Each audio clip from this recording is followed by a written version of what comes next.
Yes, ready, start.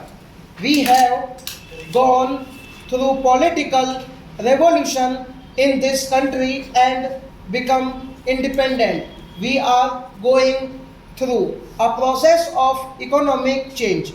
There is another aspect which is equally important, and that is social change. I do not think it is possible for you to think in terms of political change, ignoring economic and social change. Most people now admit that economic change is as necessary as political change, but some people seem to think that social change, using the word in a narrower context, is something entirely different from political and economic matters, and that social life can be kept a closed preserve. I submit that this is not the right outlook because life is an integrated whole. If the political context changes or the economic outlook varies, it follows that the social context also changes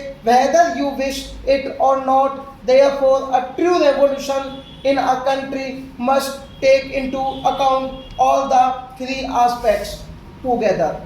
The person who considers himself a political revolutionary but a reactionary or a conservative in the economic sense or in the social sense is not an integrated person. He lives in compartments.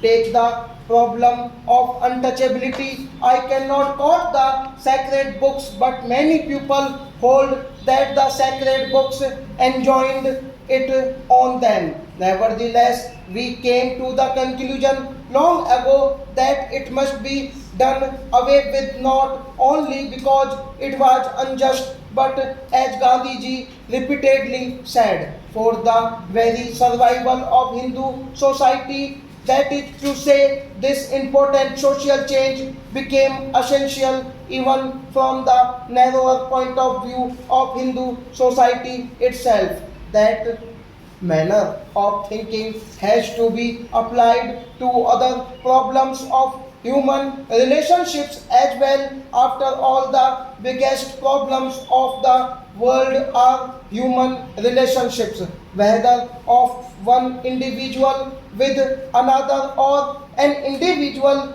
with a group, or one group with another group. So far as this particular bill is concerned, as the House knows, it is a permissive measure. It is not forced down anybody's throat.